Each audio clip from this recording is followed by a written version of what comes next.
On est le 17 janvier 1961, Patrice Lumumba est assassiné. Sur son certificat de décès, il sera tout simplement indiqué qu'il meurt en brousse. C'est l'épilogue d'une conspiration impliquant opposants politiques, CIA et surtout l'ancienne puissance coloniale, la Belgique.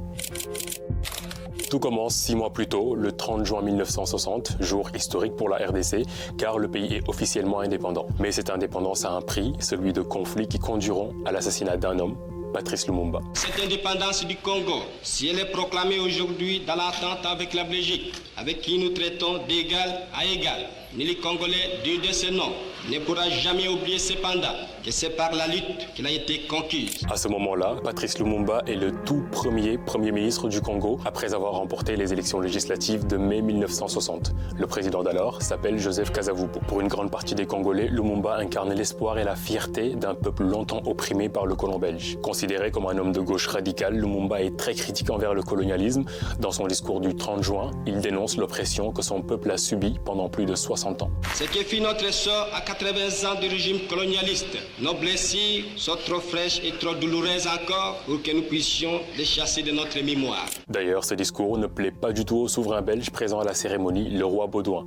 L'espoir et l'émancipation incarnés par Lumumba vont très vite être perçus comme des menaces pour les intérêts belges, d'autant qu'il compte faire enfin profiter les Congolais des richesses de leur pays, jusque-là exploitées par les entreprises belges. Le 4 juillet 1960, après à peine 4 jours d'indépendance, une violente mutinerie de soldats congolais contre des officiers belges, car c'est eux qui conservent les plus hauts grades de l'armée, provoque le chaos dans le pays. Pour calmer les tensions, Lumumba nomme des officiers congolais à la place de cette hiérarchie composée de soldats blancs.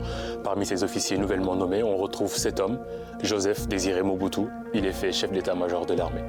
La Belgique n'apprécie pas cette décision, elle craint pour la sécurité de ses ressortissants et aussi pour ses intérêts sur place. Le 10 juillet, elle envoie 10 000 soldats belges sans l'autorisation du gouvernement congolais. Ils vont donc mener des opérations militaires à Elisabethville, au Katanga, l'actuel Lubumbashi, le poumon économique du Congo. Dès le lendemain, le 11 juillet 1960, le leader séparatiste du Katanga, Moïse Tshombe, profite du chaos et proclame l'indépendance de cette région. Il profite du soutien des soldats belges. Cette sécession précipite le Congo, tout juste indépendant, dans une sanglante guerre civile.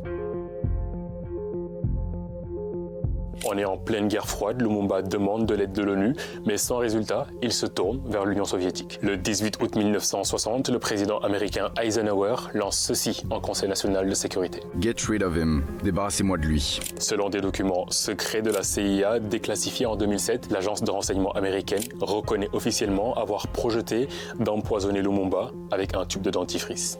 Le 5 septembre, le président Joseph Kasavubu entre en conflit avec son premier ministre, Patrice Lumumba, sur la gestion de la crise politique. Le 14 septembre 1960, le colonel Joseph Désiré Mobutu va profiter de cette situation de crise et prendre le pouvoir avec l'appui de puissances étrangères. Ce soir-là, il annonce ceci. Pour sortir le pays de l'impasse, l'armée congolaise a décidé de neutraliser le chef de l'État, les 2 gouvernements rivaux en présence ainsi que les 2 chambres. Il ne s'agit pas d'un coup d'État militaire, mais plutôt d'une simple révolution pacifique pour sauver le pays du chaos. À partir de ce moment, commence la descente aux enfers pour Lumumba. Il est assigné à résidence mais parvient à s'échapper avant d'être arrêté en décembre 1960. Emprisonné, torturé mais toujours aussi populaire, Lumumba gêne.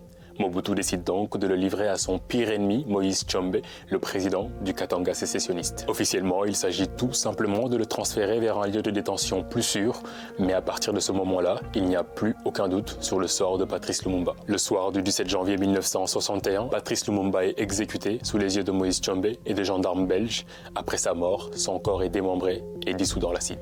Ce n'est que 61 ans plus tard, le 20 juin 2022, que la RDC reçoit enfin des excuses de la Belgique pour son appui à la décision de mettre fin au jour de Patrice Lumumba. Il ne reste de son corps qu'une seule dent, arrachée par un policier belge. Elle est rendue par le gouvernement belge ce jour-là et inhumée à Kinshasa dans un mausolée construit en son honneur.